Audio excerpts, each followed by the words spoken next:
Buenos días, soy Vanessa Vallejo y ustedes están escuchando el podcast del Pan Am Post. Para muchos el marxismo cultural no existe y eso de que vivimos en una dictadura cultural de la izquierda no es más que paranoia. En el podcast de hoy vamos a hablar al respecto, haremos una especie de diagnóstico de lo que ocurre en Europa, donde, para citar solo un caso, recientemente una mujer negra inmigrante asesina a su hijastro y la izquierda sale y la defiende y afirma que la culpa es del sistema capitalista.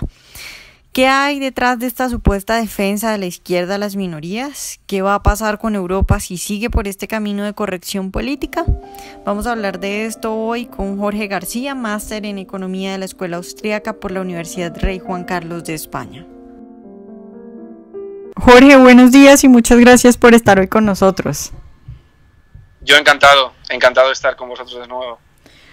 Bueno, Jorge, pues mi idea hoy es que hablemos un poco de algunas cosas que están ocurriendo por estos días en Europa para que al final analicemos lo que está pasando con la dictadura cultural de la izquierda. Y quiero empezar por el asesinato que acaba de ocurrir en tu país. Una mujer negra inmigrante asesina a su hijastro e increíblemente, inexplicablemente la izquierda sale y casi que la exculpa del asesinato. Entonces tengo acá, por ejemplo, estoy leyendo una columna de este señor Luis García Montero que se llama Ana Julia Quesada. Todos somos Ana Julia Quesada. Sí. Quiero preguntarte pues tu análisis sobre este caso y qué pasa en una sociedad para que alguien sea capaz de salir a decir estas cosas. Bueno, a ver, esto lo explica bastante bien Antonio Escotado, y tiene que ver con la personalidad del sujeto, vamos a decir, intelectual socialista, porque yo me niego a llamarles progresistas, no son progresistas. La persona que es socialista, ¿vale?, es una persona que a menudo es de clase alta, ¿vale? No hay socialistas que sean pobres, eso es un mito. De hecho, los que más pobres han generado en la historia son los socialistas. Son gente a menudo de clase alta, media alta, incluso clase muy alta, algunos de ellos, ¿vale? Ricos, muy, muy ricos, que lo que tienen es el odio, el resentimiento y la envidia a aquellos que han tenido más. Son gente que a menudo pues les han dado de todo cuando eran pequeños, ¿vale? Y pues han estado acostumbrados a ser gente malcriada que demanda todo, y bueno, pues ya sabemos cómo son los niños pequeños cuando están malcriados, que pues se creen que tienen derecho a todo y que todo es suyo, y de adultos pues simplemente han continuado con esta actitud, y entonces pues tienen resentimiento y odio a aquellos que tienen más. Por eso siempre están pidiendo redistribuir la riqueza de los ricos, y curiosamente todos los que piden eso son gente muy rica. ¿Por qué? Porque quieren redistribuir la riqueza de los otros ricos, pero la de ellos no, por supuesto. Entonces, esta personalidad, que es una personalidad de tipo caprichoso, es una personalidad de gente que se reflejan en las acusaciones que hacen. Es decir, cuando acusan a alguien de algo se están reflejando a menudo. Es un tipo de persona totalmente egoísta, es un tipo de persona totalmente irresponsable, ¿no? Y al final pues el socialismo es un cuento, que les viene súper bien, es una ideología onírica que les viene súper bien para justificar sus intenciones de superioridad moral. Porque otra cosa que hay que decir también es que esta gente, la mayoría de ellos son unos ególatras, y son gente tremendamente egocéntrica, que quiere sentirse moralmente superior a los demás. Por eso vemos cómo hay socialistas que cada vez que, por ejemplo, con el caso del niño este que se ha muerto, ¿vale? Salieron muchos en Twitter a decir, es que se ha muerto un niño y sale en la tele siempre, pero pero nos olvidamos todos los días de los niños que mueren en la guerra de Siria. A esa gente no le importa los niños que mueren en la guerra de Siria, ni siquiera saben quiénes son. Simplemente lo que están haciendo es intentar escenificar por los medios, en este caso por Twitter, su superioridad moral para sentirse superior al resto. Es decir, el socialismo es un postureo, ¿no? Entonces, ¿qué es lo que pasa? Que pues cuando ya tenemos gente así que tiene una necesidad muy alta de esta superioridad moral y que vive totalmente enfrascado en este universo onírico paralelo, pues llegamos a una sociedad donde el culpable es el niño y la víctima es el verdugo. Y entonces llegamos a una sociedad en la cual se nos dice que es que la pobre mujer esta que ha matado al niño pues que ella es una víctima de la sociedad capitalista. Por supuesto, lo que están haciendo es aprovechar de nuevo la muerte de este niño para intentar inyectar su dosis de ideología marxista de nuevo, ¿no? Entonces esto es un poco lo que ocurre, que es el tipo de personalidad victimista, el tipo de personalidad moralmente que pretende ser moralmente superior, pero que en verdad está acomplejada, porque son todos, la mayoría gente acomplejada, ¿no? Hay un psicólogo ahora mismo canadiense, para todos los que me estén escuchando desde Colombia o desde América Latina, que se llama Jordan Peterson, tiene algunos vídeos subtitulados en español y recomiendo a la gente que lo escuche encarecidamente porque explica muy bien ese tipo de sujetos. Jorge, yo creo que, a ver, has dicho algo importante y es que en el fondo, al final, lo que tratan es de meter su ideología política y de meter sus ideas socialistas. Para quienes no han leído la columna, yo quiero acá, estoy leyendo y hay un pedazo que dice, la columna de este señor García Montero dice: el sistema económico que nos gobierna saca lo peor de nosotros mismos como sociedad y como personas. O sea, más o menos es el capitalismo el culpable de la muerte de este niño, no la señora. Ahora, quiero preguntarte, ¿tú crees que este es un pensamiento raro y de una parte minoritaria, o tú crees que este tipo de pensamiento tiene una aceptación considerable dentro de la sociedad española? Yo creo que dentro de la sociedad española mucha gente socialista piensa así. Es decir, estamos hablando de que con la caída del muro de Berlín, la nueva estrategia del socialismo ha sido la de intentar... como saben que que ya la lucha de clases no tiene sentido, lo que están haciendo es intentar hacer una lucha de minorías, en la cual pues han creado un prototipo metamórfico del ser capitalista, ¿no? Que es pues el hombre blanco, heterosexual, de clase media alta, white collar, es decir, que trabaja en trabajos de oficina o en trabajos que no están realizados con la construcción, ¿no? Y entonces lo que han hecho ha sido enfrentar a las minorías a este tipo de personalidad. Y esto, el origen se ha visto en Estados Unidos, que es curioso. Pues han ido a las mujeres, ¿no? Y les han dicho, todo hombre heterosexual es de por sí machista. Han ido a la gente negra en Estados Unidos y les han dicho, todo hombre blanco es de por sí racista. A todo obrero le están diciendo, todo hombre blanco de clase media alta es anticlases bajas, ¿no? Entonces, lo que estamos viendo es cuando se ha visto este asesinato, que es una mujer negra, ¿vale? Que es mujer y es negra. Había muchos, de repente han saltado muchos socialistas. Y es inmigrante, además. E inmigrante, sí. De repente han saltado muchos socialistas a decir que es que la sociedad capitalista estaba indignadísima con que fuera mujer y con que fuera negra.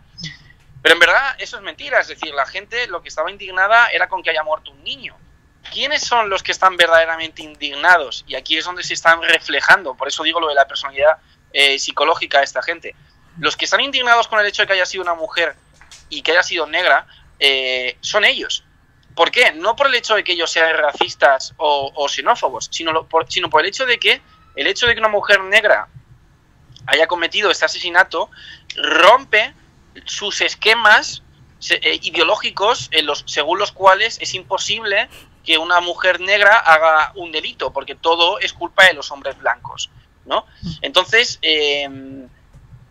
se ha visto en periódicos como pues personas socialistas, teóricos socialistas o personalidades intelectuales, vamos a decir, han intentado transmitir este mensaje. En última instancia, no sé cuánta gente de la sociedad evidentemente se cree esto, pero sí que sé que dentro de los socialistas hay pues gran parte de gente que lo creerá, sin duda. Jorge, hablemos ahora. Perdón. Sí. Y es de nuevo, como decía,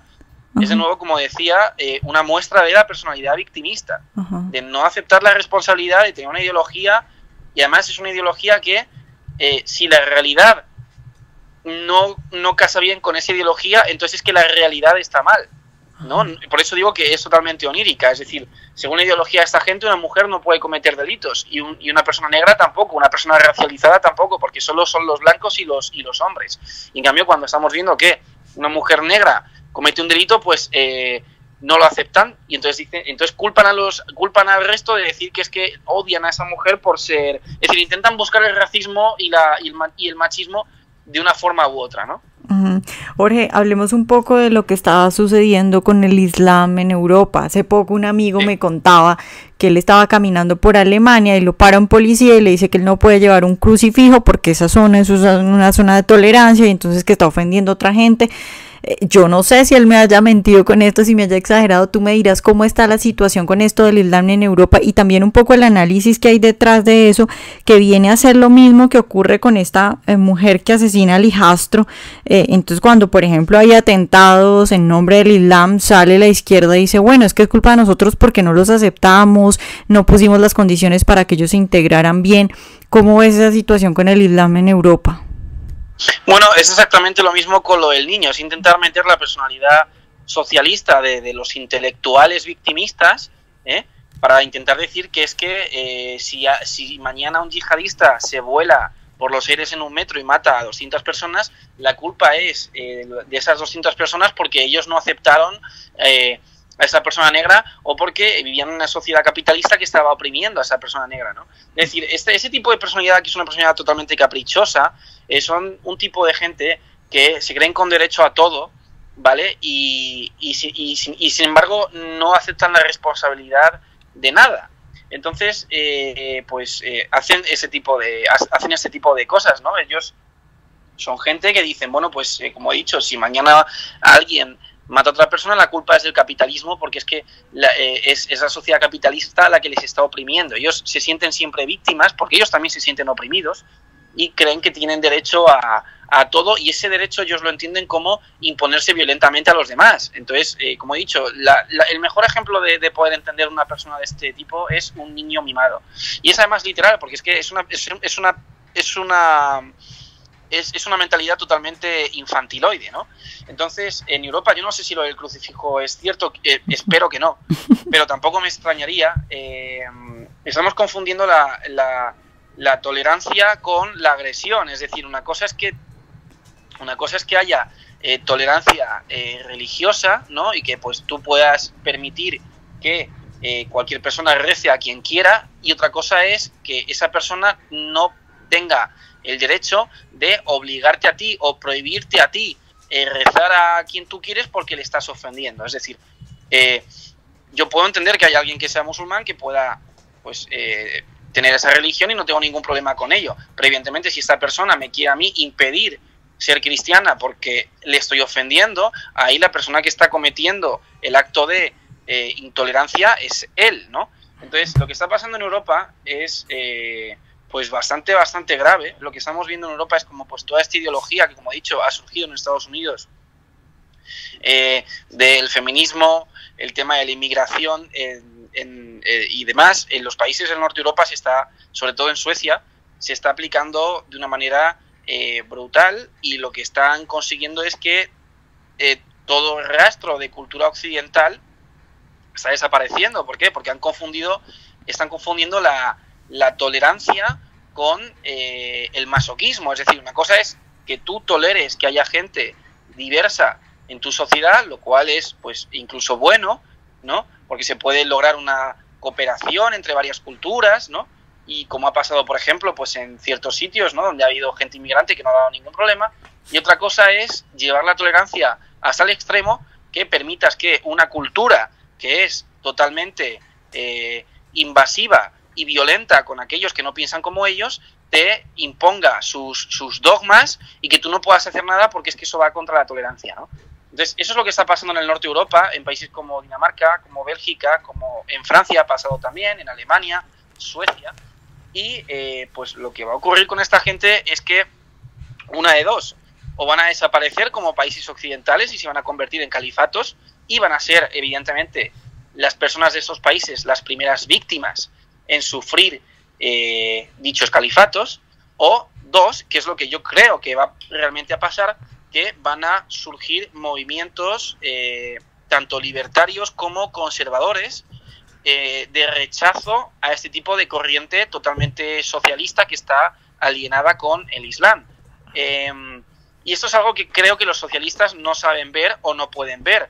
Una cosa que le pasa a los socialistas es que, como están todo el día gritando en la calle y han conseguido hacerse con la autoría de lo políticamente correcto, la gente que no es socialista no se atreve a decir que no lo es en público, y entonces no sabes cuánta gente hay que no sea socialista, no sabes cuánta gente de derecha hay, pero existen. Luego, claro, luego pasa cosas como el Brexit, como Trump, Le Pen sube un montón en las encuestas, pasan cosas de estas. Entonces, ¿qué creo que está pasando en Alemania? Lo que creo que está pasando en Alemania es que nadie en público está hablando en contra de esta inmigración y de este movimiento progresista, porque es políticamente incorrecto hacerlo, pero cuando sean las elecciones creo que van a salir partidos que sean o bien libertarios o bien, me temo, porque eso sería malo, conservadores en el sentido más rancio, y que van a ser partidos que evidentemente pues van a reflejar el rechazo de la gente de Europa del Norte a toda esta invasión cultural que les están imponiendo a la fuerza desde los propios gobiernos de Europa del Norte en nombre de una supuesta tolerancia que no es tolerancia, sino un masoquismo radical. Claro, Jorge, ya para terminar, te has adelantado a mi pregunta final. Veo que tú tienes un panorama optimista y crees que van a lograr frenar esto. Entonces quisiera preguntarte, para esa gente que ve esto, porque yo lo que noto mucho es que hay gente que ve esto en un segundo plano, es decir, dicen, bueno, sí, las feministas son una cosa maluca, molesta, pero no van a cambiar el mundo. O bueno, sí, hay atentados en nombre del Islam, pero eso tampoco es que vaya a acabar con la humanidad. Entonces lo ven como en un segundo plano. ¿Qué le dices a esa gente que ve esto como algo que no es importante? A ver, yo entiendo que en América Latina la gente no vea esto porque en América Latina, o sea, este tipo de movimientos, que es el movimiento de la izquierda ha tenido dos pasos después de la caída del muro de Berlín. El primer paso es intentar reproducirlo todo exactamente igual, y tenéis pues vuestro país vecino a gente comiéndose a los caballos, ¿no? Vi ayer un vídeo de unos venezolanos que habían descuartizado a un caballo para comérselo. Eso evidentemente no ha funcionado. Y el otro movimiento pues es hacer algo mucho más pensado o orientado en torno al marxismo cultural, y que pues busca alinear a las minorías en contra de la cultura occidental. Por eso vemos cosas en apariencia totalmente contradictorias, como que en la Women's March de Estados Unidos en Washington, en una marcha feminista pro mujeres, llevasen a una islamista como Linda Sarsour a decir que la Sharia es buena para la mujer. Eso que en apariencia es totalmente contradictorio, porque en todos los países islámicos es donde verdaderamente hay un patriarcado, y si existe el feminismo en Occidente es porque Occidente no es una cultura patriarcal. Eso que en apariencia es totalmente contradictorio tiene sentido cuando se entiende que en verdad el objetivo de las feministas no es la mujer, sino que es acabar con la cultura occidental. Entonces, ¿dónde se está viendo esto y dónde estas cosas están ocurriendo? Allí donde hay un mayor grado de cultura occidental y de libertad. ¿Por qué? Porque los que están promoviendo esta estrategia de marxismo cultural son aquellas personas intelectuales, que son aquellas personas que viven en países capitalistas, que son, como he dicho, gente de clase alta que actúa desde la envidia y desde el resentimiento hacia aquellos que tienen más, y por tanto quieren destruir el mundo occidental porque no soportan, no toleran que haya gente que sea más rica. Es decir, la base del marxismo, la base del socialismo es la envidia y por así decirlo, el odio a aquellos que viven más prósperamente, ¿no? Entonces, ¿dónde se está viendo esto en países occidentales? ¿Por qué? Porque los que lo están promoviendo son los intelectuales occidentales, ¿vale? Entonces, ¿esto dónde se puede dar en América Latina? Pues se puede dar curiosamente en Colombia, y se puede dar por supuesto en Chile. Yo ahora mismo no sé exactamente si no estoy muy puesto al día de qué está pasando en Colombia o en Chile, pero evidentemente si Colombia y sobre todo Chile prosperan como sociedades ricas, en las cuales el nivel de vida suba muchísimo, pues empezarán a surgir rápidamente gente intelectual que se cree más lista que nadie y que por tanto quiere imponer su doctrina a los demás de forma violenta, que desde el resentimiento y el odio a aquellos que tienen más intenten llevar a cabo todo este tipo de ideologías. Y para entender esto, además, también viene muy bien la mención que hace Beltrán de Juvenel a los intelectuales, diciendo que claro, que es que un intelectual es una persona que a lo mejor se dedica a hacer cuadros o a hacer poemas, y no entienden cómo alguien que vende chanclas o bañadores es más rico que él. ¿Cómo es posible que alguien que vende algo tan nimio y tan simple como unas chanclas, que es mucho menos inteligente que yo, porque yo hago cuadros y soy un poeta o soy un escritor, sea más rico que yo. No es justo, hay que redistribuir su riqueza y dármela toda a mí. Es decir, el intelectual, el socialista no es pobre. Nunca ha habido un socialista ni un comunista pobre en la historia. Y los pocos que había los mataron en la Unión Soviética. Fueron los primeros a los que además mató Stalin, que ha sido el mayor asesino de comunistas de la historia. Entonces, ¿dónde se puede ver este tipo de ideología? En países que son ricos, en países que son prósperos. Sí, Colombia, que es un país próspero junto con Chile, que son de hecho los países más prósperos de América Latina, sigue prosperando igual, pronto ustedes verán este tipo de comportamiento de los intelectuales. Y digo intelectuales, por supuesto, de forma despectiva, es decir, el intelectual es aquel que sabe muy poco, pero que cree saber mucho, y tiene, por supuesto, un Dunning-Kruger enorme y quiere imponerse a los demás. El sabio es aquel que precisamente entiende que sabe muy poco y por eso tiene dudas de todo, ¿no? Entonces, yo lo que le pido a la gente de América Latina es que sea sabia y que en cuanto que vean este tipo de comportamientos se den cuenta de hacia dónde puede ir todo este movimiento político, que evidentemente tarde o temprano se volverá a estrellar, porque una cosa que no pueden evitar los socialistas es que son totalmente contrarios a la realidad. Es decir, como es una ideología onírica, pues al final se dan de bruces siempre con la realidad. Tristemente se pueden llevar por medio a mucha gente inocente. Y el ejemplo es Venezuela, claramente, ahora mismo. Claro. Bueno, Jorge, pues muchas gracias por estar hoy con nosotros. Yo encantadísimo, y un saludo a Colombia y a todo el pueblo colombiano. Ojalá hayan disfrutado nuestra entrevista de hoy. Recuerden seguirnos en nuestro canal de YouTube y en nuestras redes sociales y nos vemos en un próximo Pan Am Podcast.